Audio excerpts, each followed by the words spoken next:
is your daily exposure to electromagnetic fields? Should you be worried?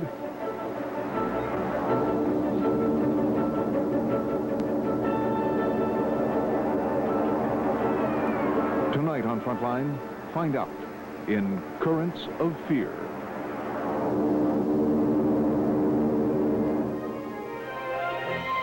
Funding for Frontline is provided by the Corporation for Public Broadcasting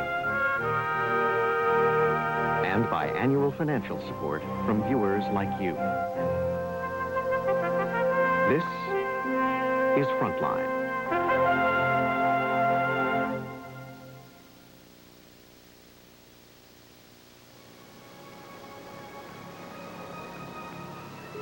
Imagine an environmental agent to which everyone is exposed day and night.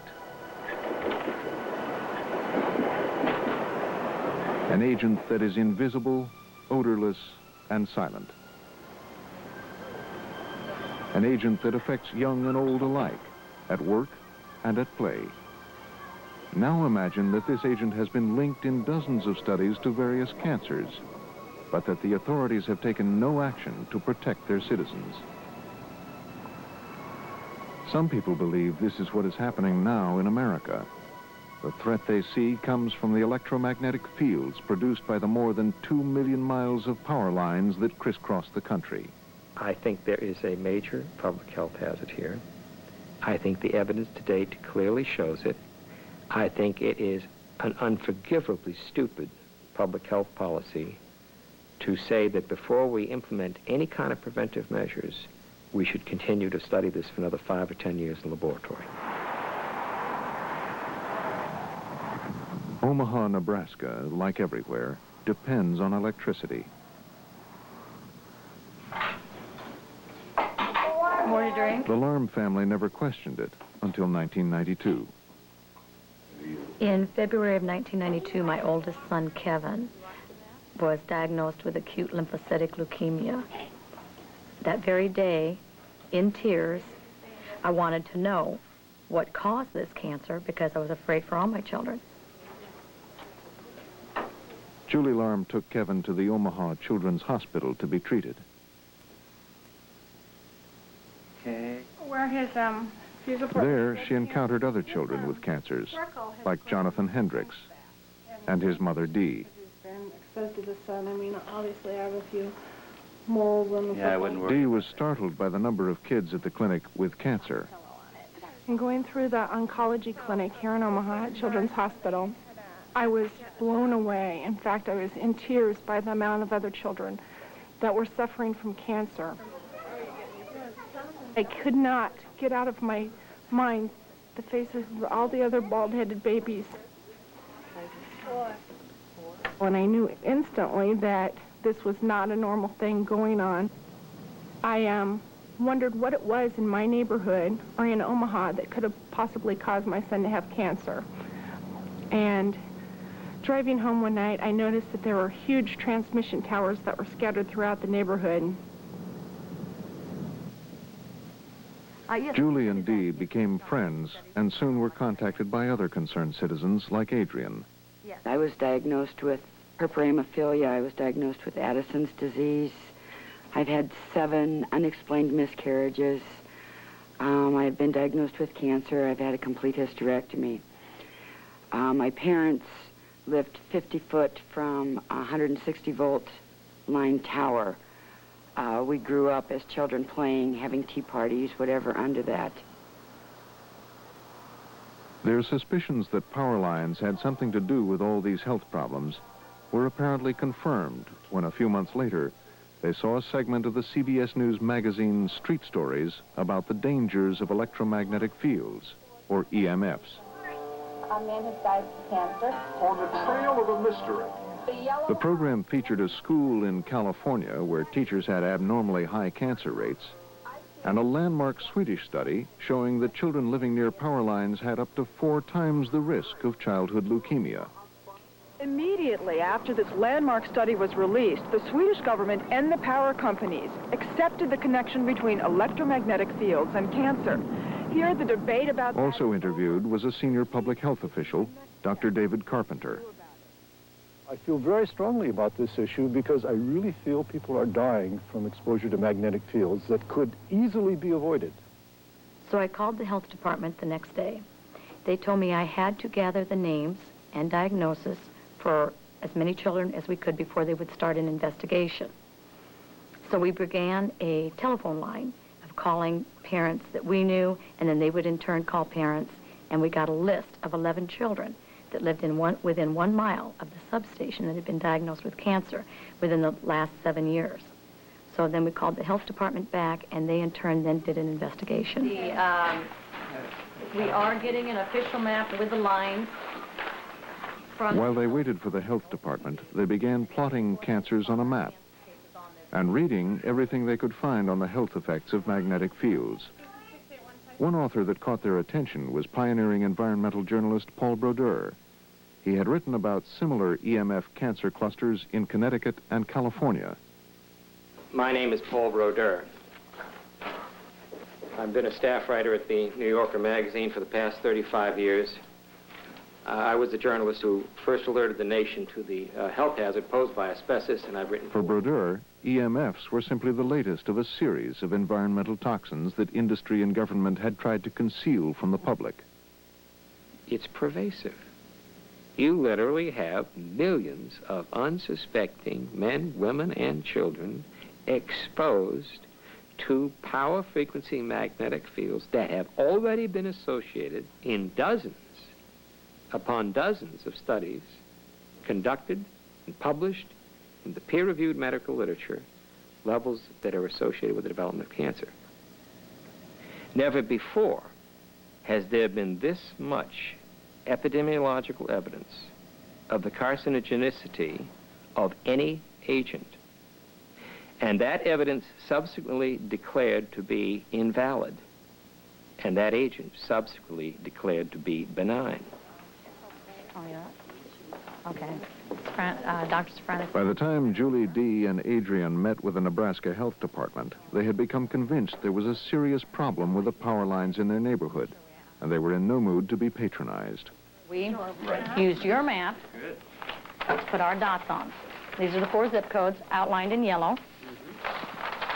These are substations. Okay. Something's going on in this neighborhood. There's too many dots that represent families that are being torn apart by cancers. There's too many 17-month-old bald-headed babies in the neighborhood, and we're going to scream until someone figures out what's going on in this neighborhood. You know, the truth of the matter is that almost without exception, cancer cluster investigations don't come up with anything. They don't find a risk factor or, you know, a series of risk factors that might be responsible for what, you know, for the increase in the number of cases of cancer. When the head of the health department failed to turn up to this meeting, Adrian became angry. Those are people. My sister dying of brain cancer. I watched her rot in Mayo Clinic for a year. And then a head of a health department doesn't come to the meeting? That's baloney. We get lied to, we get ignored, we have to go get our own information, we have to make our own maps, we have to find out about substations. That is not what our elected officials are for. We're getting screwed from both sides. The Omaha mother's concerns are shared by this man, Dr. David Carpenter, Dean of the School of Public Health at the State University of New York, Albany. Carpenter has been convinced for almost a decade that EMFs pose a genuine risk. In my judgment, they are dangerous. Up to 15% of all cases of childhood cancer might be attributable to exposure to magnetic fields from the power lines in the street. But not everyone agrees that power line magnetic fields are dangerous. The group most skeptical of Carpenter's claims are engineers and physicists, who argue that the laws of electricity and magnetism discovered a century ago are among the best understood theories in science.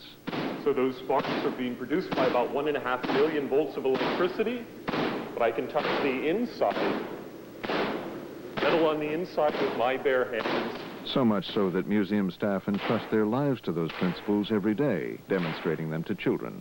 There's probably nothing on Earth or in the universe that we understand as well as electromagnetic fields and the interaction of electromagnetic fields with matter, including biological matter. All of chemistry and almost all of biology, excepting a few gravitational effects, are electrical. Bob Adair and his colleague Bill Bennett are professors of physics at Yale University.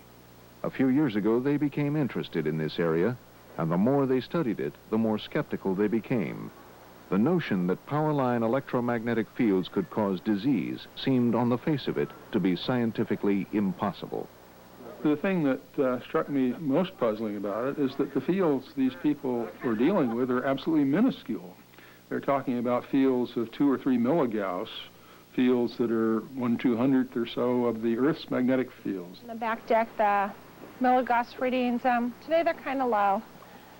Magnetic fields are measured in milligauss. The fields recorded in most homes are of the order of a few milligauss at most. With the amount of electricity that's used. Yet, as every school child knows, we live in a magnetic field, the Earth's magnetic field, which causes a compass needle to point north. And this field is hundreds of times larger. In America, it is about 500 milligauss. The Earth's field, physicists argued, would totally dwarf those from power lines. There is absolutely no reasonable biological comparison between the Earth's magnetic field, in which we evolved as human beings and which some people think is responsible, at least partially, for the way our brains and central nervous systems developed, and the power frequency fields, which have only been with us, really, in a meaningful way for 56, 70 years. The magnetic field given off by power lines alternates to and fro 60 times a second to the rhythm of the 60 hertz alternating power. When you're standing underneath a power line, every cell in your brain and body is entrained to the rhythm. Well, that rhythm is going 60 times a second. But physicists have calculated the force this oscillating magnetic field could exert on moving charges in the body, and the electric currents it could induce, and concluded they are tiny. Thousands of times less than the effects of the body's own heat bouncing molecules around. It's completely lost in the noise. The oscillation from the magnetic fields is absolutely minute compared to the general thermal oscillations. They would be a little like, let us say, that you have a windstorm, and a erratic windstorm where the wind's blowing all over the place, and your neighbor calls up and said, "Your cat is breathing on my tree." Since he breathes in and out, that causes the tree to be pushed in and out, and that might damage the tree. Well, you wouldn't take it very seriously. Physicists found it even harder to see how such a tiny field might cause cancer. Cancer is usually caused when very energetic radiation or some chemical agent directly breaks or rearranges DNA. Adair calculated that power line fields were millions of times too small to do this. John Mulder is a radiation biologist, a specialist in how radiation can cure or cause cancer. Certain types of electromagnetic sources, the high energy ones, X-rays, cosmic rays, are capable of actually breaking bonds in biological material and in cells. And it's that breaking of bonds, specifically breaking of bonds in the genetic material, that can cause cancer. This kind of radiation, ionizing radiation, lies at the high end of the electromagnetic spectrum.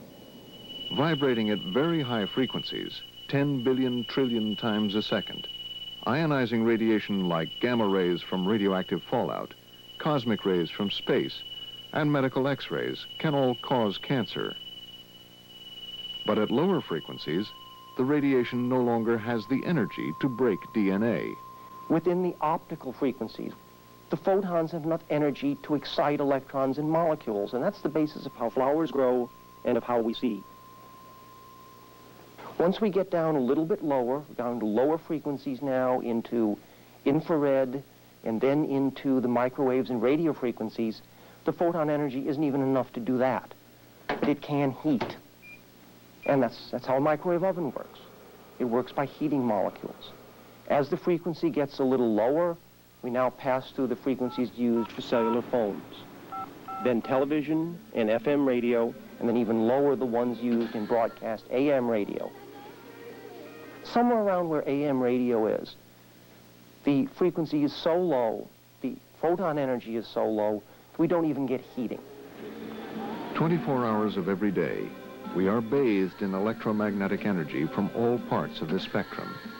Right at the low end, 1 million times less energetic than AM radio, are power line EMFs.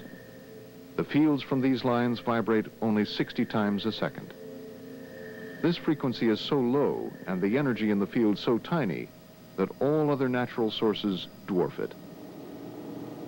Physicists have calculated a person standing under a power line at night would get some 10,000 times more electromagnetic energy from moonlight than from the power line. Such arguments led the 45,000-member American Physical Society to release a report last month saying that cancer fears were unfounded.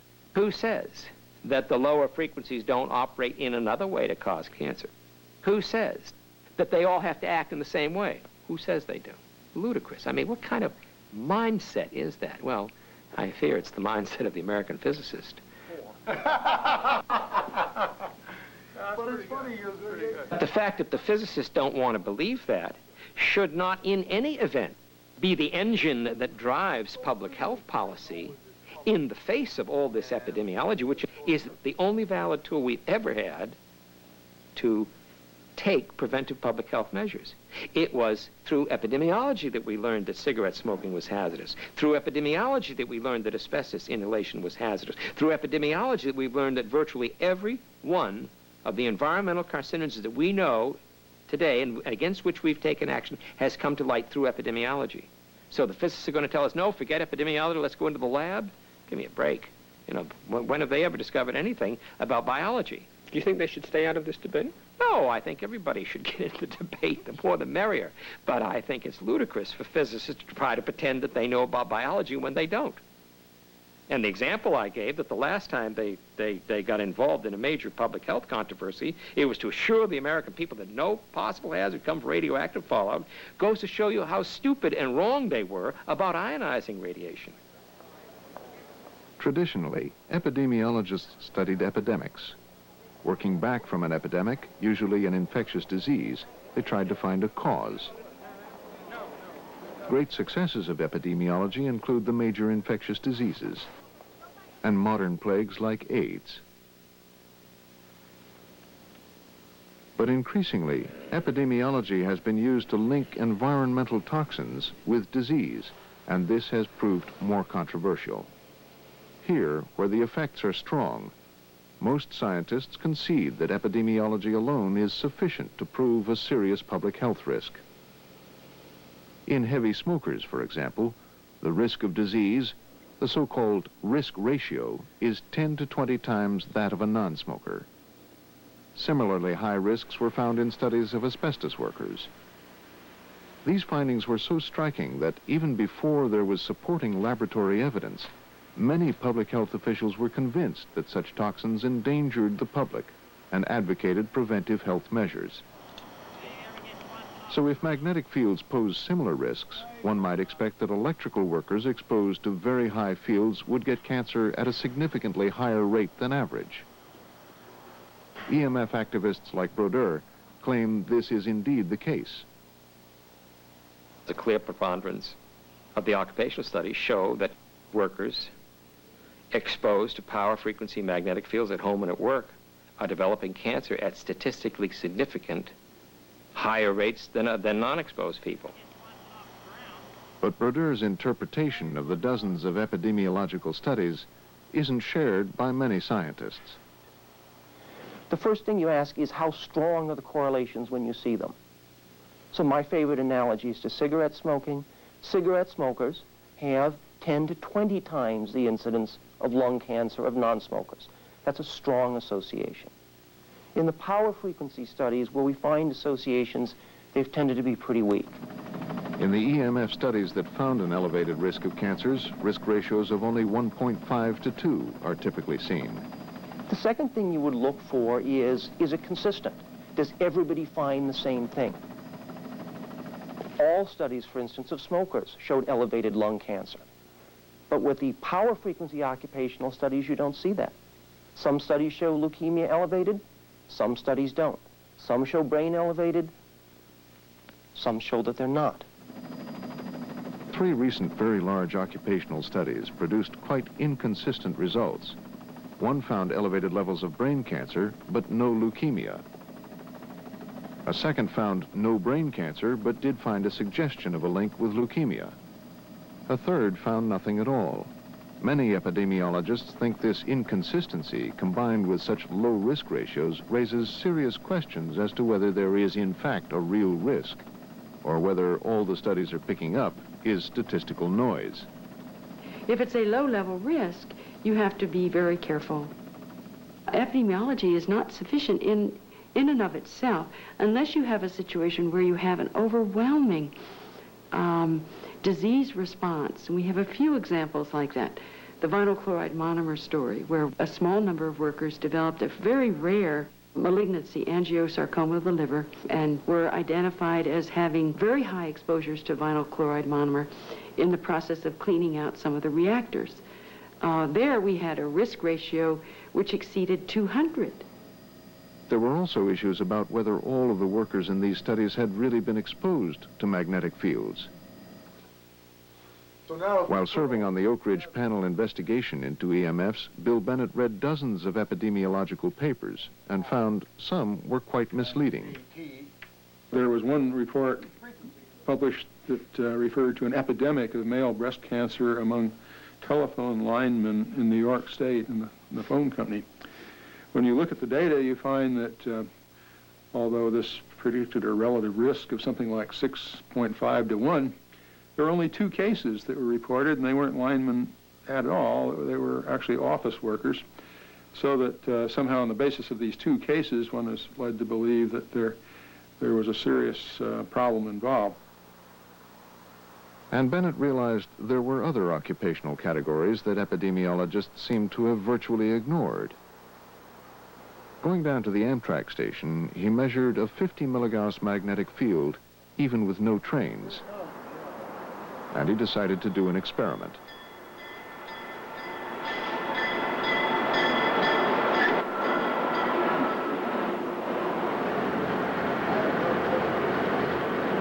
I took data coming from Washington and New Haven at 2-second intervals with a Gauss meter, and what I noticed in that result was that the magnetic fields were enormously high compared to most of the epidemiological studies. On his journey, he measured peak magnetic fields as high as 600 milligauss. There hasn't been a major epidemic of leukemia among electric railroad commuters, to my knowledge, or among workers on electric railroads who would be exposed to the fields even longer. Last year, one Norwegian study did investigate electric railway workers. It found no effect.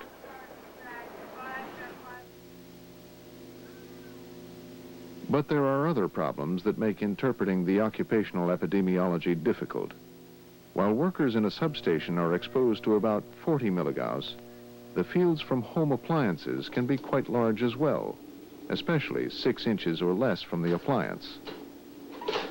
You can't be turned down for any reason.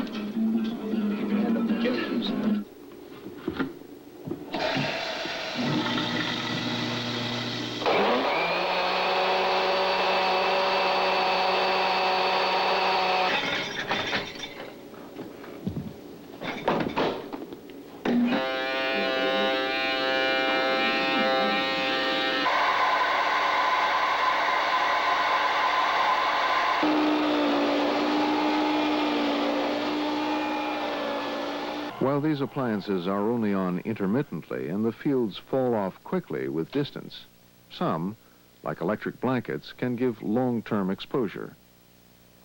All of this makes the EMF issue far more complex than most epidemiology. As we live in an electric world with appliances and with overhead and underground cables, virtually everyone is exposed, at home, in the workplace, even in the park. Even the epidemiologists who believe there may be a link with disease fear it may be impossible to prove. Cumulative exposure in the workplace is not notably higher than the cumulative exposure from outside the workplace. So if you have someone who's working, let's say, as an electrician, and look at how much exposure they accrue over their workday, if they go home and use an electric blanket or perhaps live near certain kinds of power lines, they may actually get an equivalent amount of exposure at home.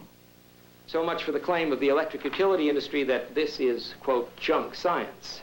Please also note... Paul Broder passionately disputes that the epidemiological studies are flawed, and in a recent book argues that the truth is being concealed from the public. The cover-up involves government and industry, notably the Electric Power Research Institute, which funds much of the research. Mulder thinks this far-fetched. First of all, they would have to know the study was going to be negative before they funded it. And second, to repress positive findings in funded studies, I think would be next to impossible. Because you'd have to repress it in this country, you'd have to repress it in other countries, you'd have to repress publications by industry, by government, by academics. I don't think you could do it. Are you saying they're lying? I didn't say they were lying. I never said they were lying.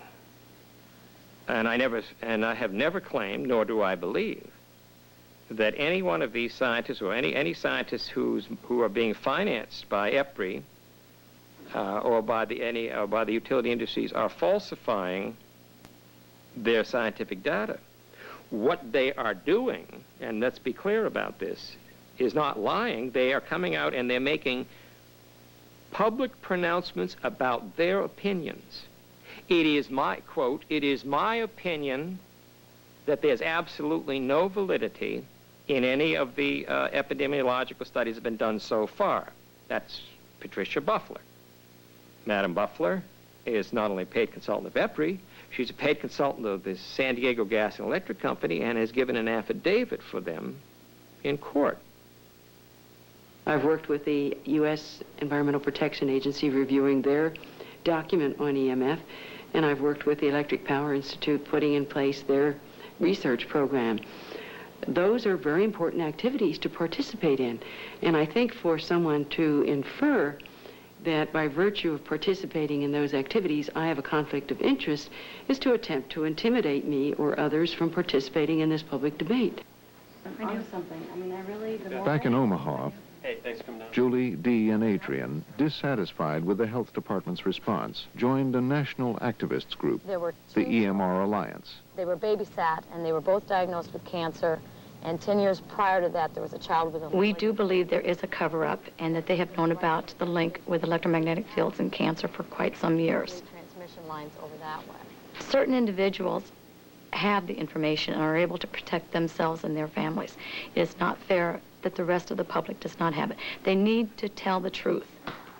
Last year, Julie got the chance to make her views known to President Clinton when ABC invited Kevin to the White House for a special children's town meeting.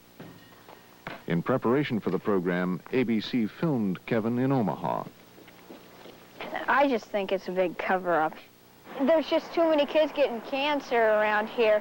There's 11 kids in this 1-mile radius from the substation that has cancer, 11 of them. The night before he was to appear with President Clinton, he became ill out in Washington and had to be hospitalized. So my other son took over for him on the show. Patrick, you want to talk to the president? I want to ask you his question.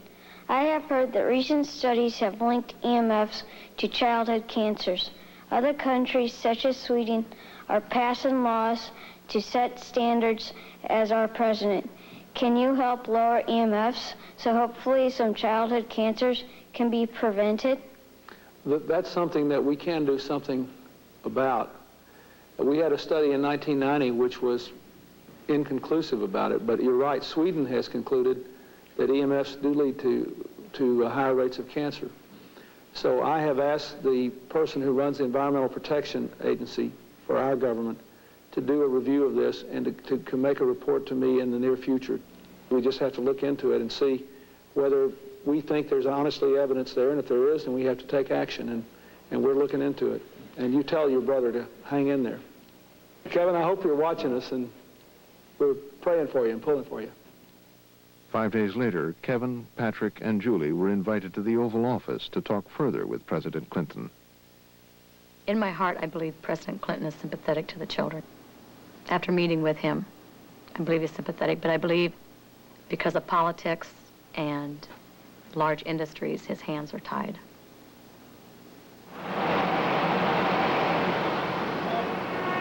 Two years before Julie's meeting at the White House, Congress had set aside funds, some $65 million, for research to try and resolve the issue.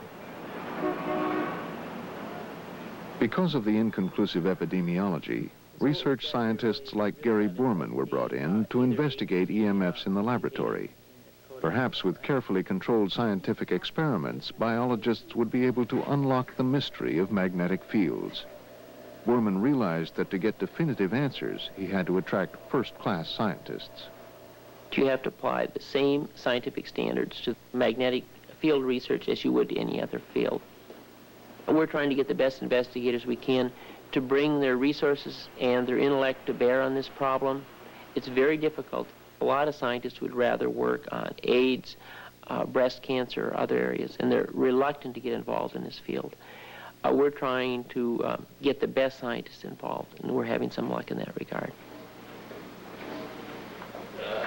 One large grant went to the Illinois Institute of Technology in Chicago. They built the largest rodent electromagnetic exposure facility in the world, capable of exposing 3,000 animals at a time. Our budget for this program is a little over $9 million. The facility is constructed almost entirely of non-metallic materials. All the wall and ceiling construction is wood. Temperature, humidity, noise level, light level are all controlled and monitored continuously. The Earth's magnetic fields in all the rooms have been mapped very extensively. We monitor the ambient fields in the rooms continuously. So I think it's fair to say we've taken quite great pains to remove any potential confounders from the program. 2 years ago, the center began a series of crucial studies to see if magnetic fields caused birth defects or reproductive problems, to see if they caused or promoted cancer, to discover if magnetic fields affected the immune system. Unlike humans who are constantly exposed to 60 Hertz magnetic fields, McCormick could ensure that one group of rodents, the control group, would be completely unexposed. Other groups would be exposed to different amounts of magnetic field, from 20 milligauss all the way up to a massive 10,000 milligauss, thousands of times the average exposure in most homes. If anything could detect an effect, at least in rodents, these experiments should. Another exciting possibility that interested Borman was that the magnetic fields were subtly affecting cancer genes in totally novel ways, as Paul Broder had claimed. While powerline magnetic fields could not break DNA, some unconfirmed studies had claimed that the fields might stimulate a certain cancer gene, increasing its activity and presumably its likelihood of causing cancer. Jeff Saffer, a young molecular biologist, was intrigued by this possibility. So a couple of years ago, he set out to try and validate the experiments. He placed identical batches of human cells into 2 test chambers. One batch of cells would be exposed to powerline magnetic fields, the other would not. Saffer's job was to measure precisely whether this field affected the activity of a cancer gene called the MYC gene. If it did, it meant in principle there might be a mechanism by which EMFs could cause cancer. Saffer knew that he had to be extremely careful. Temperature, humidity, noise, and vibrations might affect the subtle changes he was looking for. Same on this experiment. Yeah, there's more variation. His first effort failed. Undaunted, he continued systematically searching for something he might have done wrong. I think we might want to... These efforts would take nearly 2 years. To get good quantitation, especially the TPA. By spring 1995, results from the different labs were beginning to come in. The Electromagnetic Rodent Exposure Laboratory in Chicago had completed 5 studies. First, the study looking at whether power line magnetic fields caused fetal abnormalities. We evaluated a total of 3,000 animals. We did complete skeletal evaluations of the head, evaluations of all the visceral organs, and that study was completely negative. We found no adverse effects of the magnetic fields at all. A reproductive study involving 12 litters from 3 generations of animals bred under the magnetic fields was also over. The endpoints we looked at were number of successful pregnancies, number of litters which were actually delivered, number of pups per litter, birth weight, and a number of other parameters to assess the health of the pups once they're delivered. And again, the results of that study demonstrated no effect of the magnetic fields on reproductive performance in either sex. 2 cancer studies using specially bred cancer-prone mice were also finished. Did the magnetic fields promote an already existing cancer? Did the exposed animals get higher cancer rates? Again, we found no evidence that magnetic fields stimulated lymphoma production in either strain. The EMF exposure had no effect. Finally, the immunology study also came out negative. One big study is still going on where rats will spend 2 years, essentially their whole life, under the magnetic field. This will test for a longer-term chronic effect. The results will be known next year. Meanwhile, at the Pacific Northwest Laboratories in Washington State, Jeff Saffer had gone to great lengths to discover whether magnetic fields could directly influence the MYC cancer gene. Despite his best efforts, nothing had worked. But he refused to give up. We went back and used different types of plasticware to grow the cells that were different geometries, different shapes. So we tried some higher field intensities. We tried some lower field intensities. We tried different types of serum, but we also tried different concentrations, and again could not find any conditions under which the cells were responsive to magnetic fields. Finally, Saffer took an extraordinary step. He actually went to the laboratory of the investigator whose work he was trying to replicate. We went to the laboratories in New York City that had done these experiments, used their cells, used their culture vessel, their exposure system, and again were unable to find evidence for a change in MYC expression due to the magnetic field. Saffer's conclusion was that the effects reported were not real, but probably resulted from inadequate experimental controls. Last month, in the scientific journal Nature, a preliminary report of Saffer's work appeared. The same issue carried a report from a team in Cambridge, England, who had also tried and failed to find any effect. Other studies have recently reported negative results. A study into whether EMFs affect melatonin levels in humans, a hormone that's been linked to breast cancer, found no effect. A large study of pregnant women using electric blankets was also negative. While other experiments are still underway, so far things don't look promising. As you refine your studies, if there really is an effect, the effect should increase, it should become stronger, it should become more focused.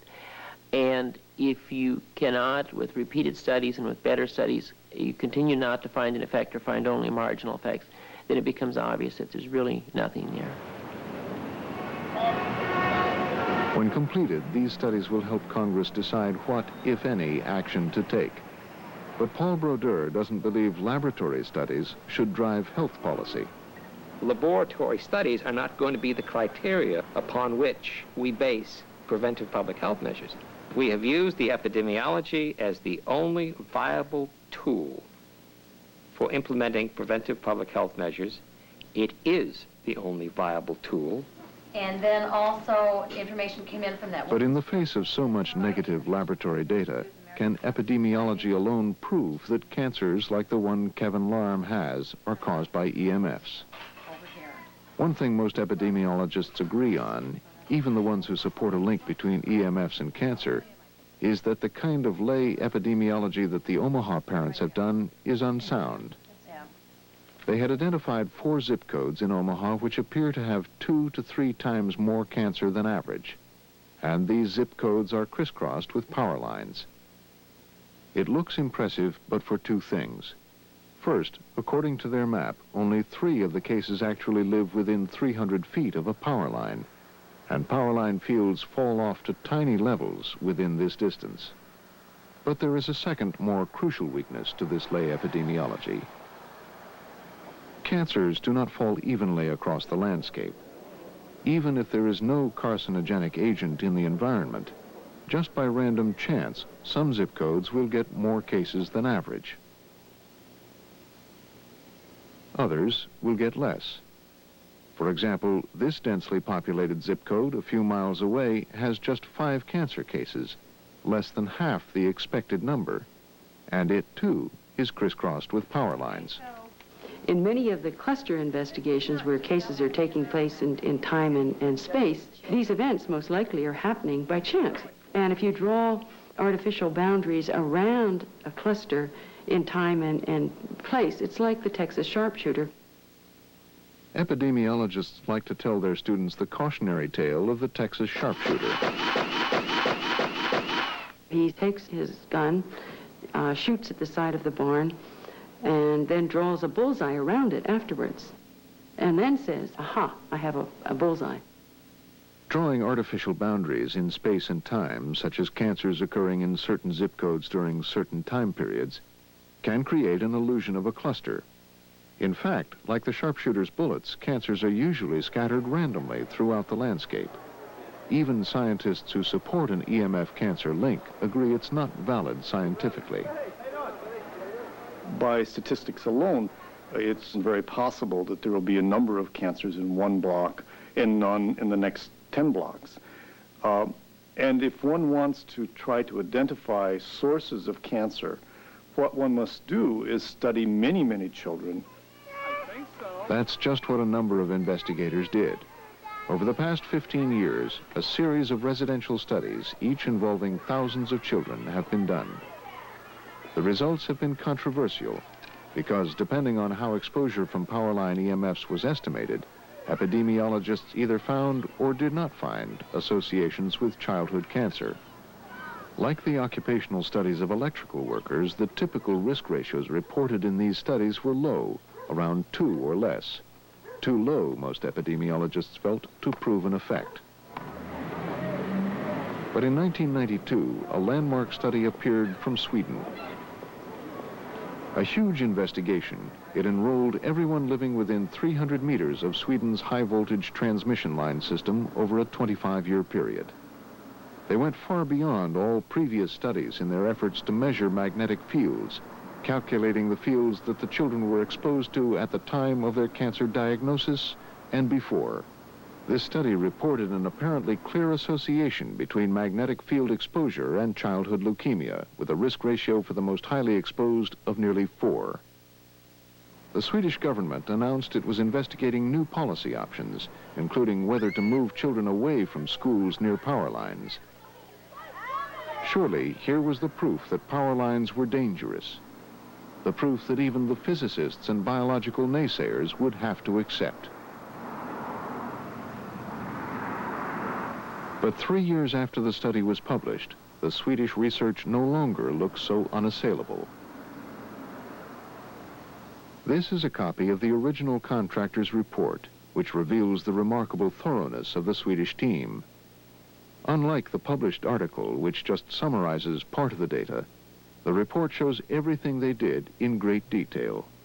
All the things they measured, and all the comparisons they made. Children in relation to calculated magnetic fields closest in time to diagnosis. Cutoff points at 0.1 and 0.2 calculated magnetic fields 1 year before diagnosis. Magnetic fields 5 years before diagnosis. When scientists saw how many things they had measured, 50% of their life before diagnosis in the house. Nearly 800 risk ratios are in the report.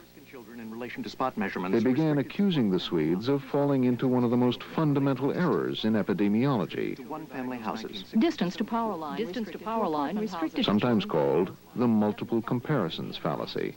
In relation to calculated magnetic fields closest in time. The problem is, when you do as they did, hundreds and hundreds of comparisons, something enabled 800 different comparisons. By the standard way we do statistics, we would expect 5% of those to be statistically elevated and 5% to be statistically decreased. And now you have a problem. If you find by one measure of exposure that leukemia is up in a group of kids, is that real, or is that the result of just random noise in the system? In their thoroughness, the Swedes had created their own version of the Texas sharpshooter problem. Even if nothing is going on due to power lines, if you measure hundreds of risk ratios, they will scatter by random chance around a mean of 1. Some will be above and some below. Risk ratios below 1 suggest that EMFs protect against cancer. Above 1, that they increase the cancer rate. But the published article focused only on the strongest positive risk ratios. The summary highlights a nearly 4-fold increase in risk of childhood leukemia. This is what the press picks up and the public hears. It is not scientifically reasonable to do all the measurements, but then only pick out the ones that give you the answer you want for publication. If I dredge through their original report, I can find situations which, looked at in isolation without looking at the rest of the report, that if that was the only data I gave you, I could claim that that proved that power lines protected children against childhood leukemia. It is analogous to the Texas sharpshooter. What we're searching for in any research is truth. And that search for truth argues for being rigorous, having clearly documented your methods, and not withholding any information, not using the information in a selective way. How many of the EMF studies commit this error is unclear. Original contractors' reports are rarely available, yet the issue is fundamental. Outside of epidemiology, most scientists are unanimous. You cannot confuse a study that tests a hypothesis with one that generates them. Epidemiologists should decide what they are going to look for and write it down before they make the search. Just what they're going to look for and just how they're going to look for it. Then, after they make their analysis, they will find two sets of things. They will find answers to the questions they had asked. And now we have a situation where one can analyze properly the statistical significance of those answers. They will also have answers to questions which weren't asked. Odd things may show up. And that's very interesting too. But we separate those in another category. We call those hypothesis-generating experiments. And if you want to say whether that's really a real result or just a fluctuation, then you must do a second experiment where that is on your list of things to look at. Yeah, this may be a weakness in the album study. I'm not familiar with it myself. And there are weaknesses to be found in all of the epidemiological studies. You can take any given epidemiological study, and I saw the asbestos industry do this time and again. As it comes over the horizon, gets published, you can shoot it down with all kinds of stuff. They're trying to shoot down the Canadian study now. But the totality of these studies suggests a pervasive, major public health problem that needs to be dealt with, and that I believe will have to be dealt with, because the American people will demand that it be dealt with. In the face of negative biology and contentious epidemiology, what should lawmakers do to protect people from a risk that may well not be there? Peter Wahlberg is an expert in risk assessment. One thing, he says, is certain. Even supposing there is a risk, the fact that it has been so hard to prove that power line magnetic fields cause cancer means that by definition, any risk cannot be very large. Even assuming the Swedish study were true, the increased risk to children of getting a very rare cancer like leukemia is of the order of 1 in a million. Would moving them to another school make them safer? On the one hand, you might argue that if you believe there is an elevated risk from the adjacent nature of the power lines, that you could move the children out. But if this, in fact, involves putting them on a vehicle such as a bus and driving them a mile or so, we know from real actuarial statistics that being on a bus does carry some real health hazards in terms of injury and death. The EMF risk is likely very small. It's hypothetical on several bases, whereas the risk from getting in a car is very concrete, it's very real. We can actually appreciate that, and we know how to calculate that. And to say that you're going to incur these concrete risks in order to avoid this very low hypothetical risk doesn't seem to make a lot of sense. And in fact, the Swedish authorities now agree. On reflection, they decided not to make any policy changes based on the 1992 study. So should President Clinton follow the Swedes and do nothing? Not according to David Carpenter. There's too much smoke here. There's got to be a fire. While I admit that the proof is not 100%, there is consistency in correlation between leukemia and brain tumors and exposure to magnetic fields, both in residential and occupational settings. So I do not believe that doing nothing is appropriate. Amidst the public controversy, for Dee and Julie, there is good personal news. In a happy reversal of fortune, both Kevin and Jonathan's cancers are in remission, and their future looks very promising. Thanks to major advances in childhood cancer therapy, nearly 2/3 of childhood cancers are now curable. But they have not changed their beliefs about EMFs. Our human body is very complex. It will be years before scientists understand it more, and they will never understand it completely the way God put us together. There is significant studies that do show that electromagnetic fields make changes, and that's what I believe in. And do they have any doubts they're on the right track? No. None at all. I'm 100% sure. Rightly or wrongly, power lines are now part of a long list of environmental agents that the public fears. While unproven, these fears, once established, are hard to erase. Reducing anxieties is far, far more difficult than inciting anxieties.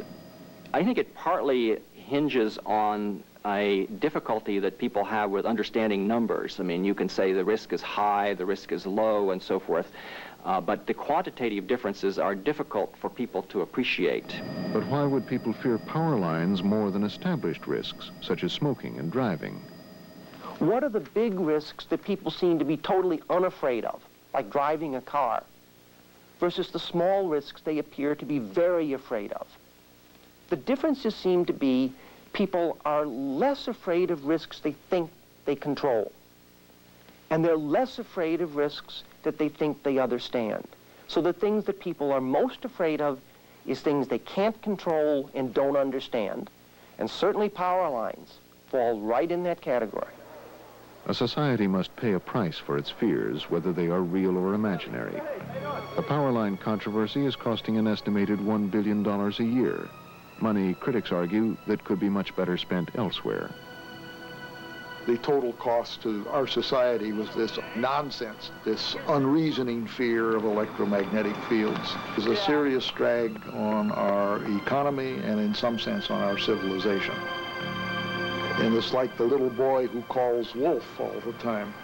And one of these days a real wolf is going to come, and people are going to be so used to the imaginary wolves that they're going to miss the real wolf.